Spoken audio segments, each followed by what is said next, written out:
Radio Educación presenta El fin justifica a los medios. De las rotativas a la fibra óptica. Radio, prensa, televisión, internet. El fin justifica a los medios. Expresiones mediáticas contemporáneas. Hola, ¿qué tal, amigas, amigos? Qué bueno que están en sintonía con esta revista radiofónica dedicada a la comunicación. Les saluda Graciela Ramírez, a nombre de todo el equipo y en compañía de mi querido José Ángel Domínguez. Nuevamente aquí, José Ángel, empezando este programa. Sí, con muchísimo gusto, como siempre, mi querida Graciela, y pensando, ideando, insistiendo en lo público, lo que es de todas y de todos, lo que se tiene que construir paso a paso y consolidar en todo momento. No es fácil construir lo público, lo hemos hablado muchas veces. Así es, y bueno, pues la historia, tú sabes, de las radios públicas y comunitarias en América Latina se ha conectado inevitablemente con las luchas de clases populares y la apropiación comunicativa de sectores excluidos. Sí, por supuesto, y es que América Latina es una de las regiones del mundo con mayor protagonismo en lo que a radio pública y a radio comunitaria se refiere. Pues hoy vamos a hablar de Resonar, un encuentro sobre la radiodifusión pública y comunitaria en América Latina, organizado por la Universidad Diego Portales de Chile. También le presentaremos un reportaje en torno a las revistas Por Esto y Por Qué, así como de su fundador, Mario Menéndez, quien falleciera el 16 de abril de 2024. Y como cada programa, le tenemos un resumen con las noticias de comunicación más importantes de la semana. Quédese y participe aquí, en El Fin Justifica a los Medios.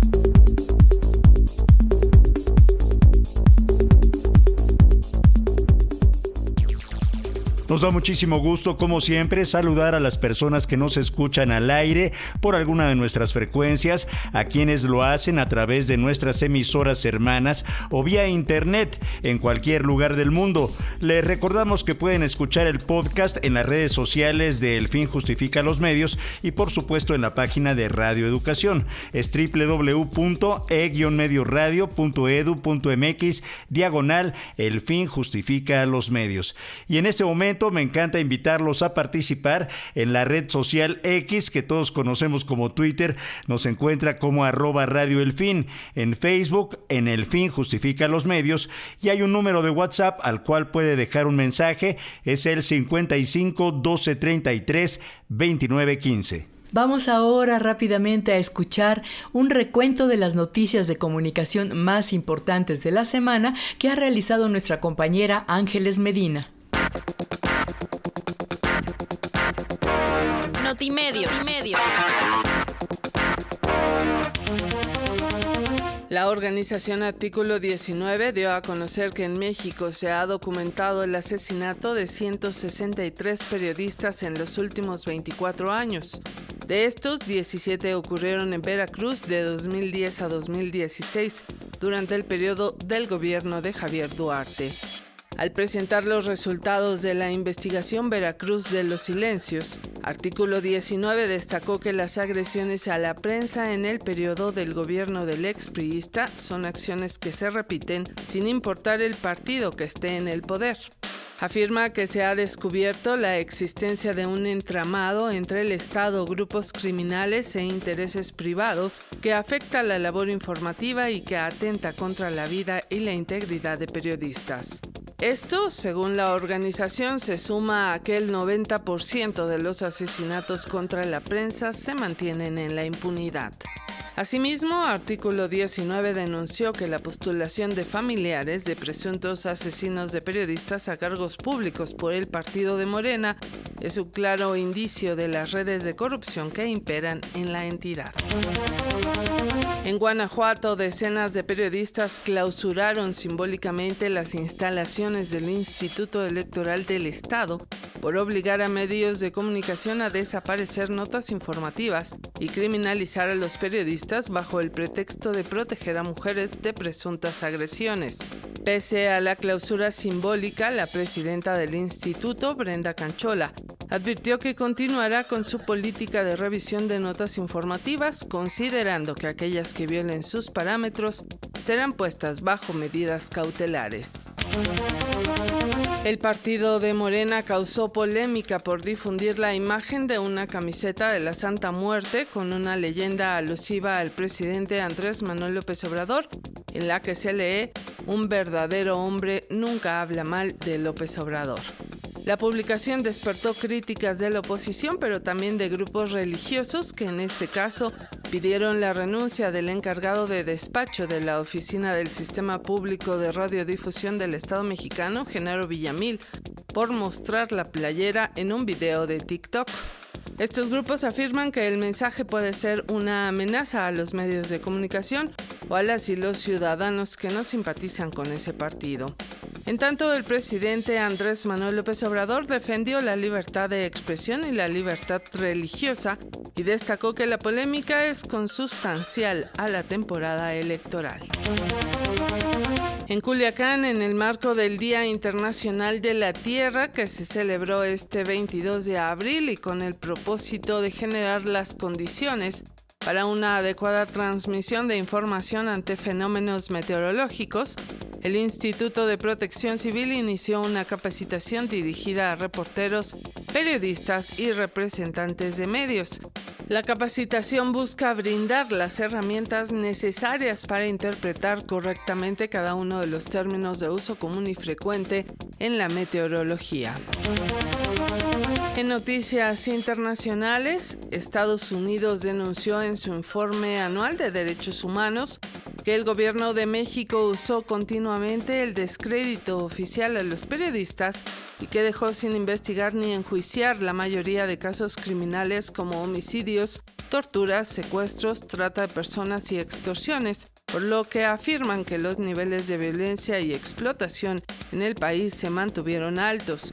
El informe del Departamento de Estado estadounidense destaca que la libertad de expresión en México padece serias restricciones debido al continuo descrédito oficial a las y los comunicadores, pues diferentes políticos, en los que se incluye al presidente Andrés Manuel López Obrador, les critican públicamente por parciales, partidistas y corruptos. Con esto, el informe concluye que en el país no han habido cambios significativos en la situación de derechos humanos. Revela Amnistía Internacional que América Latina sigue siendo una de las regiones con mayor riesgo para periodistas y activistas de derechos humanos y medioambientalistas, y destaca que la amenaza es aún peor en países como Ecuador, El Salvador y Brasil. En su informe 2023, el organismo advierte que América Latina es una región donde muchos países carecen de sistemas sólidos para proteger a periodistas y activistas, lo cual abre la puerta para que tanto gobiernos como actores no vinculados al Estado usen prácticas como el hostigamiento, la estigmatización, la criminalización y los homicidios para impedir el ejercicio de la libertad de expresión y el derecho a la información. Al menos 9 periodistas y empleados de medios de comunicación procurdos fueron detenidos en Turquía y acusados de actividades terroristas. Se trata de 9 mujeres y 5 hombres detenidos en Estambul, Ankara y Sanliurfa, según la Asociación de Abogados por la Libertad de Prensa, la cual ha detallado que los periodistas trabajan para la agencia Mesopotamia. Las familias de los periodistas detenidos fueron advertidas que las capturas se realizaron en el marco de una investigación abierta en 2022 por actividades terroristas. La organización Reporteros Sin Fronteras ya sigue de cerca este caso. Al menos 253 periodistas abandonaron Nicaragua de abril de 2018 a la fecha por razones de seguridad o por haber sido desterrados por el gobierno del presidente Daniel Ortega. Según un informe del colectivo Derechos Humanos Nicaragua Nunca Más, los periodistas abandonan su país debido a la persecución y criminalización de su trabajo desde las altas esferas de la dictadura.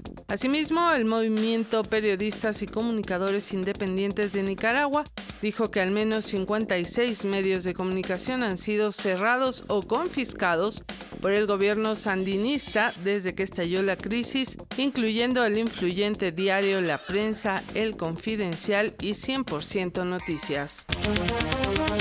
Hasta aquí las noticias de comunicación más importantes en esta semana. Le invitamos a consultar la sección en nuestras redes sociales. Ahí está la invitación para consultar Notimedios en las redes sociales de El Fin Justifica a los Medios y agradecer los comentarios y los puntos de vista de las personas que se han tomado el tiempo para hacerlo en WhatsApp al número 55 12 33 29 15, en la red social X en @Radio El Fin y en Facebook en El Fin Justifica a los Medios. Agradecemos que nos escuchen en Facebook a Juan Hernández, a Nicolás Gómez, Aldo Alonso, Román Villegas y Gerardo Rendón, que nos manda saludos y nos dice que le parecen muy interesantes los temas tratados. Nos cuenta que siempre nos escucha por la señal de 1060 en amplitud modulada y en ocasiones por Facebook, ya que no está muy familiarizado con estas plataformas. Y damos la bienvenida a Ara Magnolia y a Daniela Ramírez, dos nuevas seguidoras en Facebook. Muchas gracias por escucharnos.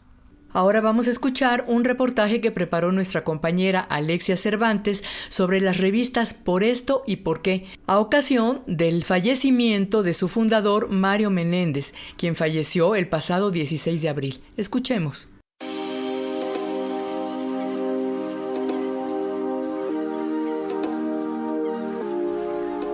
Hoy vamos a hablar de un periodista que se distinguió por publicar información que estaba prohibida en la mayoría de los periódicos de la época. Nos referimos a Mario Renato Menéndez Rodríguez, quien falleció hace algunos días, el 15 de abril, por causas naturales a los 87 años. Nació el 14 de enero de 1937 en Mérida. Comenzó su carrera en la Ciudad de México durante la década de 1960 y es recordado por sus entrevistas a guerrilleros hechas en Colombia, Venezuela, en México y Cuba. Fue director de la revista Sucesos para Todos y en 1966 tomó la decisión de fundar su propio impreso, al que nombró ¿Por qué?, a través del cual trató de documentar la represión del régimen priista y los abusos de poder, entre lo que destacaría la matanza de estudiantes del 2 de octubre de 1968. También publicó a detalle los hechos del 10 de junio de 1971, el llamado halconazo en la Ciudad de México, así como represiones a sindicatos independientes que luchaban contra la opresión patronal. Ya no temas, nada va a pasarnos, me han disparado tantas veces que mi cuerpo ya no sangra. La publicación de este tipo de abusos propició un atentado contra las instalaciones de Por Qué en ese mismo año de 1971, en el que su rotativa fue dinamitada y Mario Menéndez terminó encarcelado en Lecumberri. Poco después fue liberado junto con otros 8 presos tras una operación dirigida por Genaro Vázquez, el dirigente de la Asociación Cívica Nacional Revolucionaria, que encabezaba la rebelión de la Sierra de Guerrero, a la cual Por Qué le había dado amplia cobertura. Genaro Vázquez tenía secuestrado al entonces rector de la Universidad Autónoma de Guerrero, Jaime Castrejón, y lo soltó a cambio del periodista yucateco y de otros de sus compañeros. Esto es lo que dijo el periodista Rafael Gómez Chi acerca del fallecimiento de Mario Menéndez, a quien era cercano. Fíjate, la figura de Mario Renato como periodista fue un parteaguas en el periodismo local. La apertura del periódico el 21 de marzo de 1991 marcó un precedente y no lo digo por la cercanía que tuve con él, lo estoy diciendo totalmente despojado de esos sentimientos que uno pueda tener ligados a un personaje con el que convives más de 25 años. Estoy poniendo la realidad porque eso es exactamente lo que fue. La salida del Por Esto en el 91 fue un antes y un después. En 3 sentidos, yo diría 3 sentidos, 4 principales. 1, el tabloide a colores. Rompió el esquema del periódico de 8 planas de formato grande, porque se hacía más cómodo para leer, y el formato de ese tabloide podías dividirlo en secciones, como libritos. Eso a la larga nos permitió saber cuál sección leía más la gente, y indudablemente en este orden: policía, deportes y espectáculos. 2, otro parteaguas en el periodismo local fue haberle dado espacio a bastantes fotógrafos y evitó que se publicara la foto posada. Decía, ¿cómo es posible que me traigas una foto posada? La foto tiene que ser periodística, la foto tiene que decir el hecho. La foto de Diego Fernández de Ceballos en la campaña del 94, orinando en la vía pública, es de un fotógrafo que no es del puesto. No se la quisieron publicar en su medio. Y le digo, don Mario, usted sí la va a publicar. Va a portar primera plana. La tercera, el cambio del lenguaje, de quitar los eufemismos sociales y ser directo, llamar a las cosas por su nombre. Y la otra cuarta cosa que yo considero que él fue muy valiosa fue haber abierto en su momento el periódico a varias plumas que no tenían cabida en otros espacios, que se pudiera hablar de lo que quisieras. Mario Menéndez fue el primer periodista mexicano en entrevistar a Fidel Castro tras el triunfo de la Revolución Cubana, un hito que marcó su carrera. Tras vivir un periodo de exilio en Cuba, donde obtuvo su doctorado en ciencia política, Menéndez regresó a México y fundó la revista Por Esto, en Yucatán, que con el paso de los años se transformó en un periódico y luego en una cadena de rotativos que circulan en la península y hoy son los periódicos más leídos de esa región. Después de su fallecimiento, el presidente Andrés Manuel López Obrador se pronunció desde su conferencia matutina y recalcó que Menéndez nunca dejó de darle espacios durante el tiempo que fue opositor al régimen del PRI y del PAN. En 2023 recibió el Premio Nacional Carlos Montemayor por su aporte a la lucha social, por la defensa de las causas justas y el rescate de la historia contemporánea y de los movimientos sociales en México. Fue nuestro entrañable amigo y siempre nos abrió los espacios de Por Esto, de Yucatán y de otros estados de la península para informar sobre nuestro movimiento de transformación. Que descanse en paz mi hermano, compañero Mario Renato. Descansa en paz el periodista Mario Menéndez. Para El Fin Justifica los Medios, Alexia Cervantes.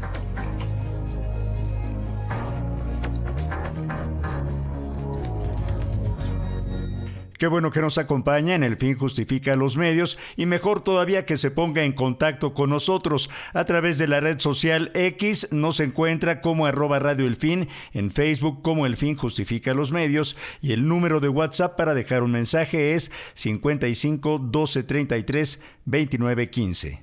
Pero antes de entrar a nuestro tema de hoy, José Ángel, déjame enviar una felicitación a la AMIC por su 45 aniversario, el cual celebraron el martes 23 de abril con un webinar en el que participaron destacados miembros de esta organización, tales como Raúl Trejo, Enrique Sánchez Ruiz, Fátima Fernández, Delia Crovi, Raúl Fuentes Navarro, Guillermo Orozco y otros destacados investigadores. Si quieren seguir este webinar, pueden entrar a su página de Facebook, AMIC MX, y en YouTube están como Difusión AMIC 4079. Muchas felicidades. A continuación vamos a escuchar un amplio reportaje sobre Resonar, un encuentro que se llevó a cabo en el mes de marzo sobre la radiodifusión pública y comunitaria en América Latina, cuya organización corrió a cargo de la Universidad Diego Portales de Chile en cooperación con la Agencia Chilena de Desarrollo y el Fondo de Cooperación Chile-México. El reportaje.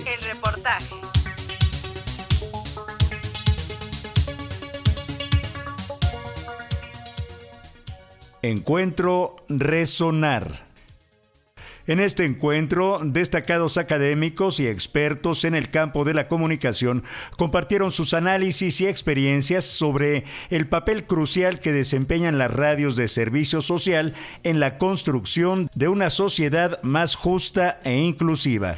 Para comenzar, desde Bogotá, Colombia, Mónica Valdés, periodista y vicepresidenta regional de la Asociación Mundial de Radios Comunitarias, la AMARC, abordó el derecho fundamental de las audiencias y de los creadores radiofónicos a expresarse en su propia lengua y con sus distintivos acentos.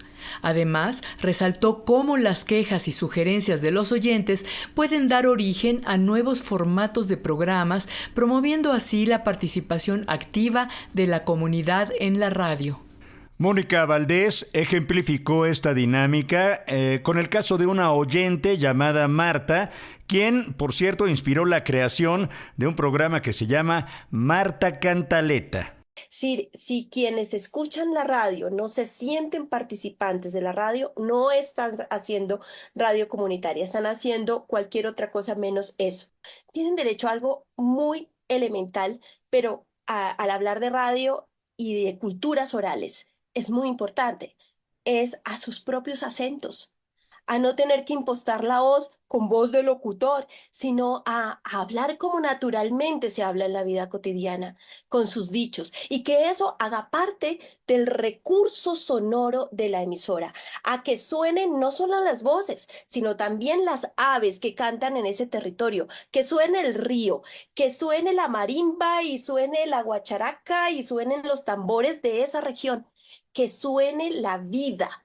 Se han inventado formatos en donde la naturaleza es la que se vuelve protagonista y hace parte de la programación, hace parte del proyecto ético y estético de la radio.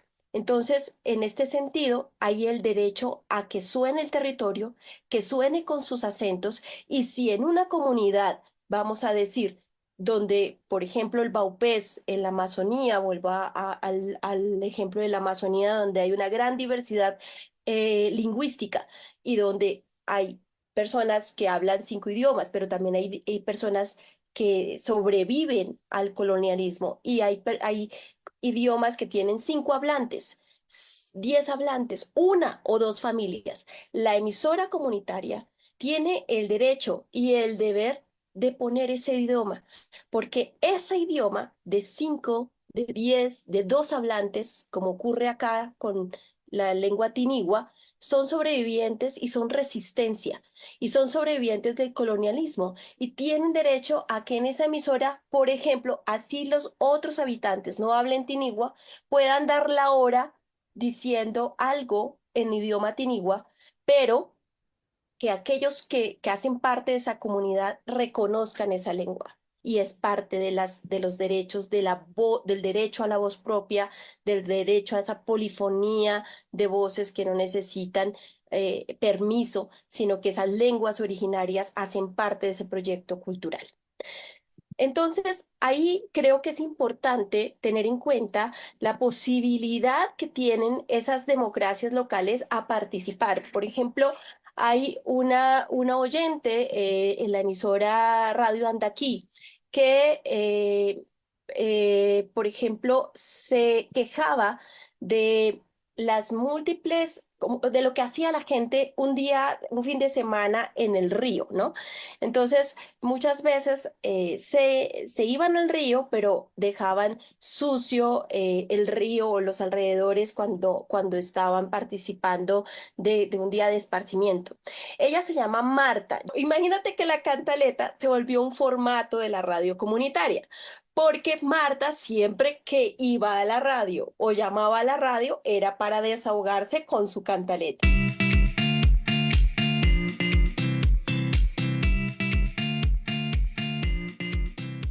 En su análisis, Claudia Villamayor, docente e investigadora de la Universidad Nacional de La Plata y de la Universidad Nacional de Quilmes en Argentina, destacó la importancia histórica de la radio comunitaria y su rol fundamental en los movimientos sociales y procesos emancipatorios de América Latina y el Caribe.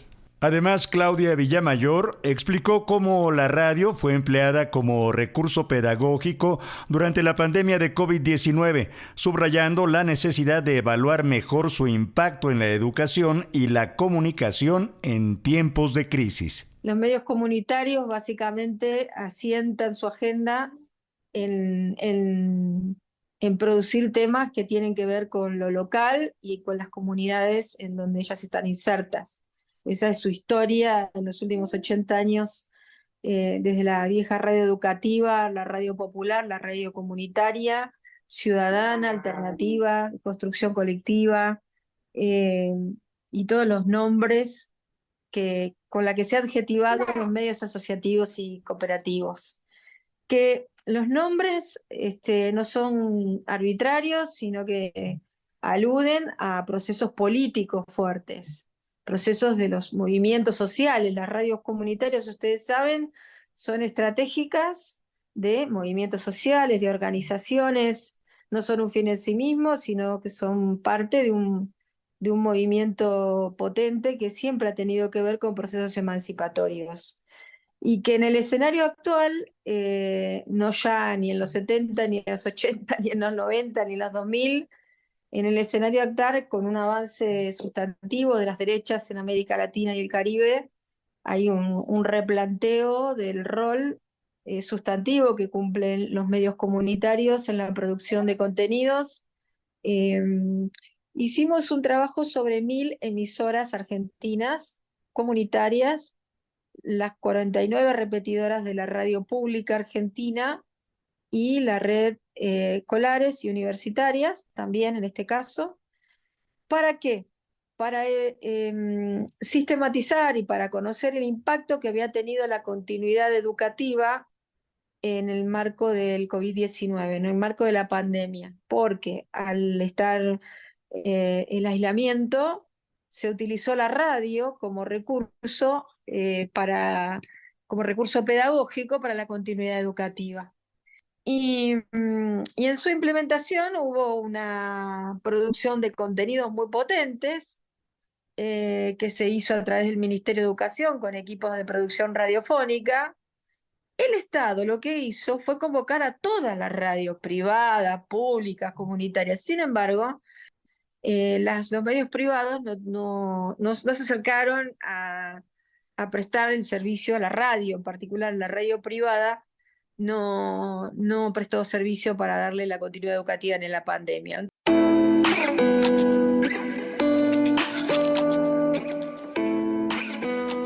En tanto, María Cristina Cabral, docente e investigadora de la Universidad Nacional de Río Negro y de la Universidad Nacional de Comahue en Argentina, también vicepresidenta de la Asociación Latinoamericana de Educación y Comunicación Popular, la ALER, destacó la importancia de la legalización de medios comunitarios en su país y habló también del reconocimiento de los trabajadores en este tipo de medios.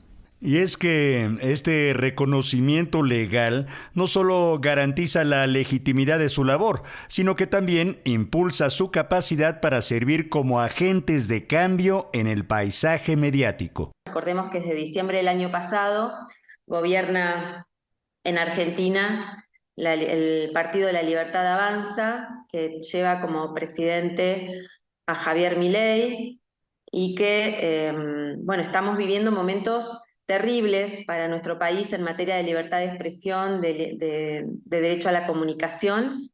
Así que pensar desde este lugar, pensar que la legalización, nosotros las radios comunitarias fuimos ilegales en nuestro país, como lo es en la mayoría de los países latinoamericanos, hasta que hubo una ley que nos reconoció y nos legalizó, que es la Ley de Servicios de Comunicación Audiovisual, sancionada en 2009, bajo el gobierno de Cristina Fernández de Kirchner, en el cual las organizaciones sociales fuimos las que hicimos los 21 puntos, que fueron los 21 puntos de acuerdo entre gremios de prensa, universidades, organizaciones que veníamos luchando por esto. Nos pusimos de acuerdo en 21 puntos que le llevamos al gobierno y que empezamos a militar en todo el país con distintos foros durante mucho tiempo, para poder llevar el debate de la comunicación a organizaciones que no lo tenían en sus agendas.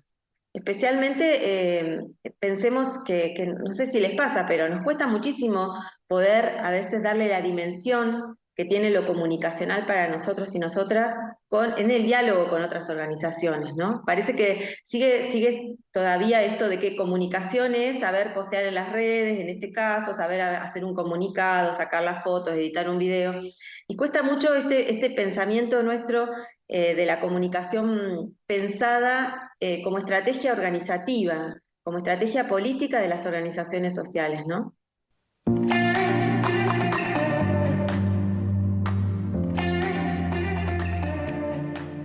Juan Enrique Ortega, académico de la Facultad de Comunicación e Imagen de la Universidad de Chile y miembro de la organización civil Ecoeducación y Comunicaciones, nos ofreció un análisis detallado sobre las raíces de la radio comunitaria en Chile, una radio que nació vinculada estrechamente a la Iglesia Católica y a movimientos de educación popular. En su exposición, también nos habló del panorama mediático chileno actual, marcado por la predominancia de la radio comercial y la notable ausencia de una radio pública consolidada. Para caer en Chile, quiero contarles efectivamente que Chile es un país que tiene una historia de radio comunitaria de hace ya más de casi 50 años. Alguna gente sitúa algunas experiencias mucho más atrás, ya en los 60, qué sé yo, que está muy ligado a las primeras experiencias, como en toda América Latina, a la Iglesia Católica, a procesos de educación de comunidades muy apartadas o que estaban siendo vulneradas en sus derechos o que estaban siendo efectivamente comunidades obreras, etc. Sin embargo, el fenómeno explota en Chile a fines de la década de los 80, con la llegada también un poco de la democracia. La dictadura, ustedes comprenderán que tampoco permitió desarrollar un gran modelo de comunicación comunitaria. Lo que sí hay que nombrar que en dictadura se desarrolló un modelo de comunicación comunitaria ligada a la Iglesia Católica en el sur de Chile, principalmente, también en el norte, pero en el sur con mucha fuerza, ligado a obispos y arzobispados que estaban cumpliendo un rol de educación popular y de acompañamiento a comunidades que vivían en zonas muy alejadas.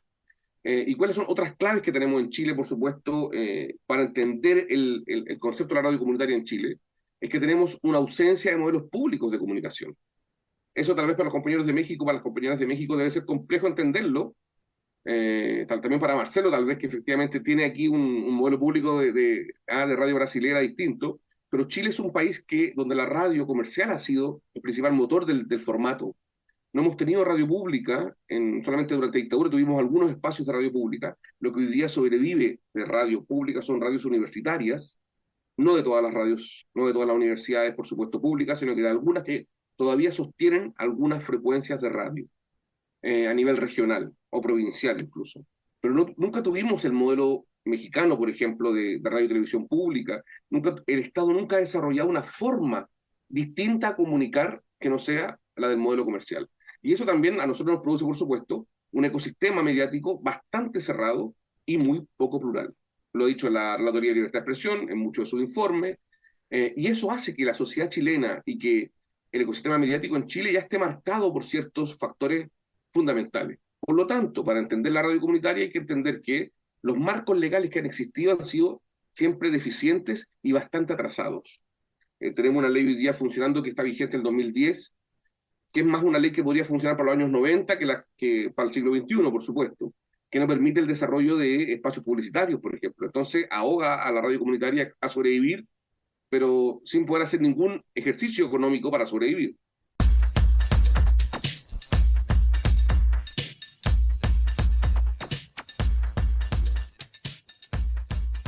Los invitamos a que se comuniquen con nosotros en El Fin Justifica los Medios, a que nos dé su punto de vista, su opinión, sus comentarios en torno al tema de esta entrevista. Resonar es un encuentro de radio pública y comunitaria en América Latina. Continuamos.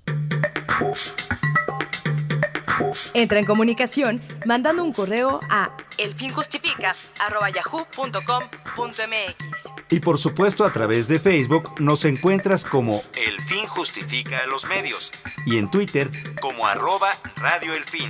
Haz tuyo este espacio dedicado a la comunicación.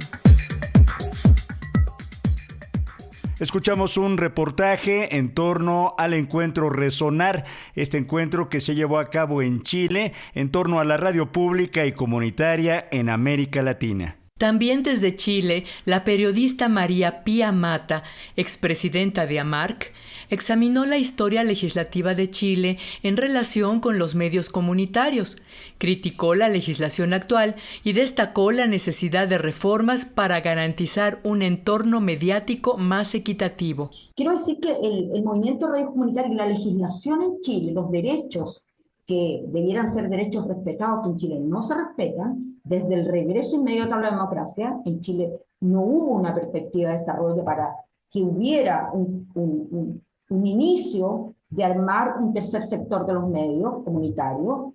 El año 90 Chile retornó a la democracia, algunos digamos bastante relativos si se retornó o no, para otros que sí se retornó.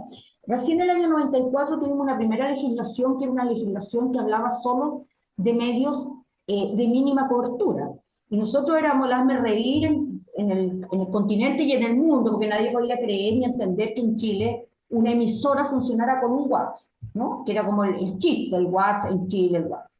Bueno, esa ley se demoró exactamente hasta el año 2010, del año 94 hasta el 2010, 2009, un trabajo para poder mejorar esa ley, que era una ley que mejoró principalmente aquellos aspectos que tenían que ver con la gestión. O sea, primero se reconoció que las radios tenían que tener una finalidad sin fines de lucro y que sus organizaciones tenían que ser organizaciones de calidad social. Y ahí se avanzó algo, pero lo que no se avanzó en que todas las radios que eran de un watt y que eran de familias, de personas naturales, de iglesias católicas o cristianas en su mayoría, no devolvieron la frecuencia, se quedaron con el watt. Algunas migraron al sector comunitario, algunas de estas iglesias sí tienen esta personalidad sin finalidades de lucro, trabajan a través de una organización comunitaria y fue una pelea bastante grande con Archi en ese entonces, la Asociación de Radiodifusión de Chile, y también un desconocimiento casi muy impactante de quienes nos gobernaban, porque no podían entender que así como estaban las experiencias de Argentina o Uruguay, era posible realmente hablar de un actor comunitario, que los estándares internacionales en materia de libertad de expresión habían avanzado un montón a propósito de la propia experiencia internacional de las radios y los activistas comunitarios, que habían conseguido llevar a través de abogados, de causas, de llevar a que la libertad de expresión se extendiera. O sea, que ya no fuera solamente el derecho de reconocimiento de los medios privados, de los públicos, en el caso que lo hubiere, y de los periodistas, sino que había un actor, que era el actor de a pie, el comunitario, el social, que tenía derecho a esa libertad de expresión y que la demandaba a través del uso del espectro radioeléctrico, que es una cuestión que además es nueva.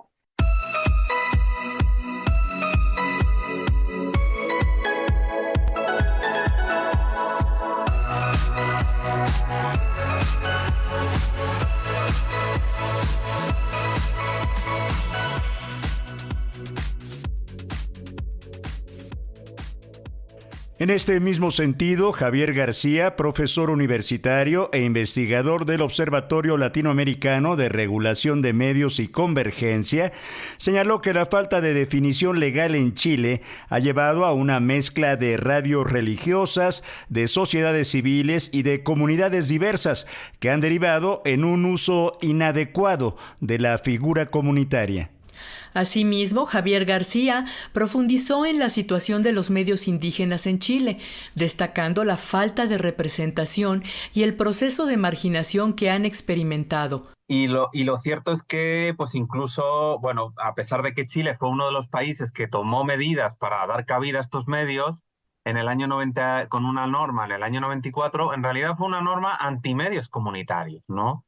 Porque lo que hizo fue reconocerlos, pero dejarlos como en la esquina, ¿no? Y lamentablemente toda esta pelea que hubo para la reforma legal de 2010, pues efectivamente yo me dediqué a hacer un análisis, y eso les voy a compartir algunas cifras, para que veamos un poco qué ha sido esa evolución de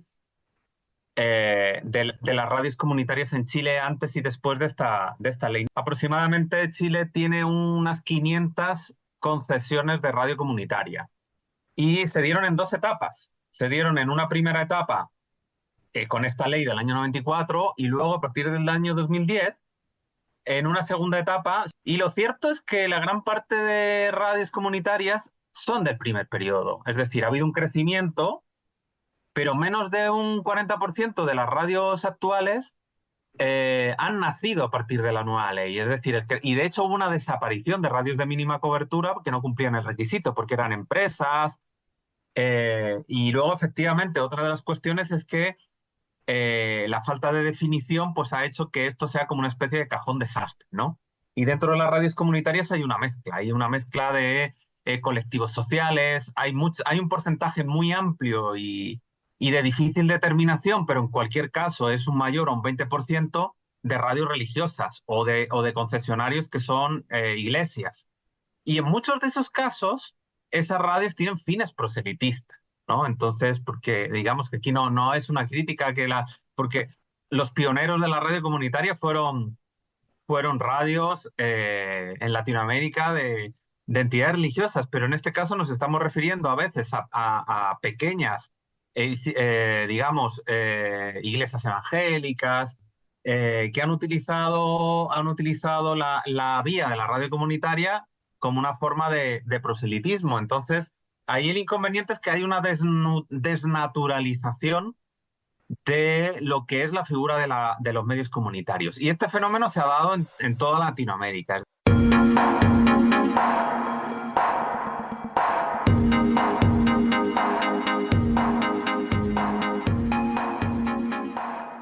Con respecto a la situación en nuestro país, Pepe Ramos Rodríguez, profesor de la Universidad Iberoamericana de Puebla y fundador de la radio indigenista de Tlapa, Guerrero, lideró una discusión sobre las radios comunitarias e indígenas, resaltando sus diferencias y su compleja relación con el gobierno actual tras la imposición de transmitir propaganda política y su intento de resistencia ante esta presión. Pepe Ramos también dijo que la crítica y la propuesta son ejes fundamentales de las radios indígenas, cosa que dijo no se ve en la orientación de los contenidos de las radios públicas. Una cosa es la radio pública y otra cosa es la radio gubernamental. Digamos, atiende a intereses a veces similares, pero a veces distintos. Entonces tenemos todo un amplísimo sector de radio denominada pública que en realidad gran parte de ese sector está constituido por emisoras pues gubernamentales, o sea, son las voceras del gobierno en turno. No es tanto el interés público, sino el interés de los gobiernos. Bueno, por una parte eso. Luego tenemos la radio comunitaria, y aquí yo igual me quiero deslindar de esta tendencia a decir radios comunitarias e indígenas, como si fueran lo mismo. Y bueno, yo creo que hay trabajos ya que nos permiten asegurar que, pues, ontológicamente son otras cosas. Es distinta la vocación de una radio comunitaria a una radio indígena. Podrán ser semejantes en muchas cosas, pero en otras no. Bueno, entonces tendríamos la radio comunitaria y aparte, o además, la radio indígena.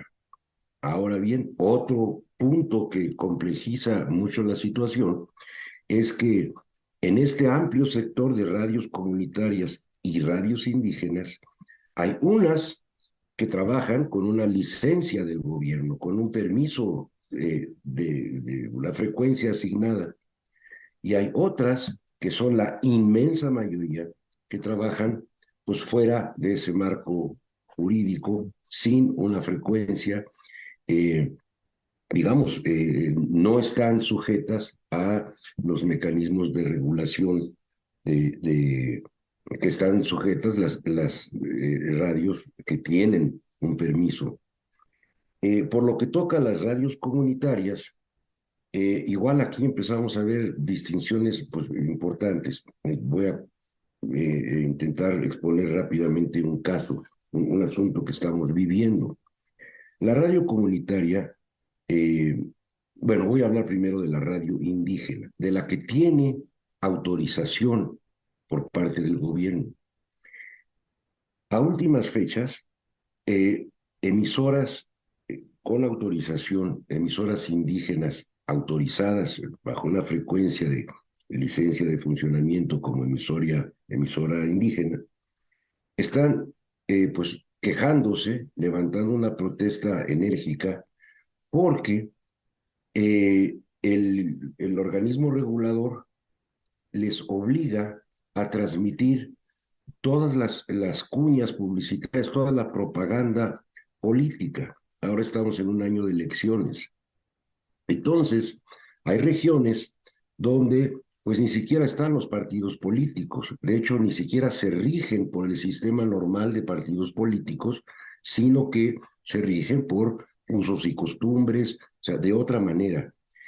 Y entonces la protesta ha sido ¿por qué nos hacen repetir y repetir y repetir y repetir cuñas, spots de los partidos políticos? Si aquí, pues ni siquiera nos interesan los partidos políticos, ni siquiera están presentes. Y entonces empieza a haber una pugna fuerte. Esto ya subió a la Suprema Corte de Justicia y insiste el organismo regulador en que tiene la obligación de transmitir esto. Se están dictando una cierta línea editorial.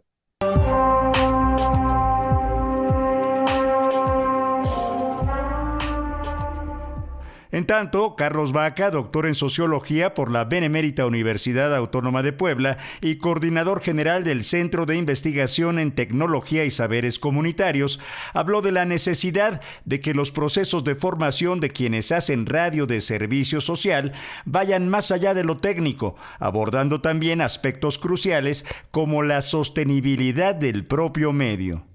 Como ejemplos de buenas prácticas, Carlos Vaca mencionó el Programa Centroamericano de Formación en Telecomunicaciones y Radiodifusión, un diplomado de comunicación comunitaria que se oferta en nuestro país. Y también mencionó la guía Autonomía Tecnológica como constelación de experiencias, un recurso que busca promover el empoderamiento tecnológico de las comunidades a través del intercambio de conocimientos. Y básicamente estas escuelas se construyeron a partir de esta misma metodología, investigación-acción. Se crearon unos comités nacionales para definir cómo se iba a trabajar en cada uno de los países, y cada una de las escuelas fue completamente distintas, ¿no? Aunque todas trataban de abordar el tema de la conectividad comunitaria como un último fin, las formas de abordar, por ejemplo, el tema de sostenibilidad eran completamente distintas en cada uno. E inclusive el tipo de tecnologías que se abordaba, ¿no? Desde, por ejemplo, una versión en Brasil en donde era mucho más centrada en medios indígenas, eran comunidades indígenas con las que se trabajaba en la Amazonía, y radio en línea, hasta Internet de las Cosas en Indonesia, ¿no? Entonces, todo muy distinto y dependiendo el contexto en el que se trabajaba. Más recientemente, esta misma metodología se ha utilizado para el Programa Centroamericano de Formación en Telecomunicaciones y Radiodifusión en Comunidades Indígenas y Rurales. Como ven, nos gustan los títulos largos. Vamos a pensar en mejorar esa cosa. Pero este programa acaba de iniciar, tiene participantes de todos los países de Centroamérica y va a tener 5 módulos que van a ocurrir ahorita en 2024 en diferentes sedes. Todos van a ser presenciales.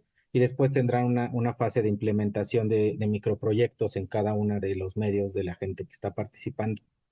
Es bastante similar al programa latinoamericano en cuanto a los temas, pero de nuevo muy enfocado a lo que ocurre directamente en la región centroamericana. Y finalmente un diplomado que, aunque tiene el nombre más como estructurado, es el que menos estructurado está, que es un diplomado de comunicación comunitaria en el norte de México. Hemos trabajado con muchas organizaciones allá y han ido como creando su propio camino y como buscando diferentes tipos de formación en el contexto, ¿no? Porque muchas veces lo que ha ocurrido en México, sobre todo, es que está mucho más organizado el tema de la comunicación comunitaria en el centro-sur, y en el norte todavía falta en cierto sentido mucha sinergia y mucha interacción entre los medios o la gente que quiere hacer comunicación. Entonces ahí nos hemos enfocado mucho en Internet, en cómo acceder a Internet, pero también hemos instalado redes de onda corta para poder atender emergencias sobre todo, y poder facilitar la comunicación en unos centros de trueque que están por allá.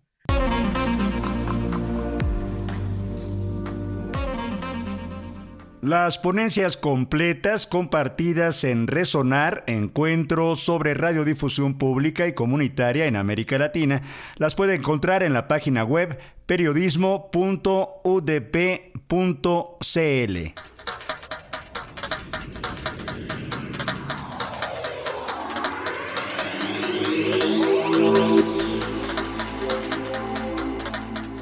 Esperamos que les haya resultado muy interesante este programa. Compartan nuestro programa en las redes sociales y consulten el podcast en la página de Radio Educación www.e-medioradio.edu.mx /El fin justifica a los medios. Muchas gracias. Hasta la próxima.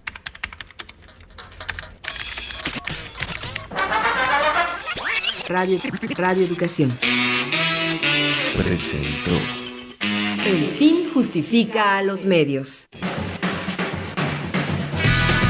Expresiones mediáticas contemporáneas. El fin justifica a los medios. Trabajamos para usted Guillermo Lagarda, Alexia Cervantes, Edson de León, Ángeles Medina y José Ángel Domínguez en una producción de Graciela Ramírez para Radio Educación.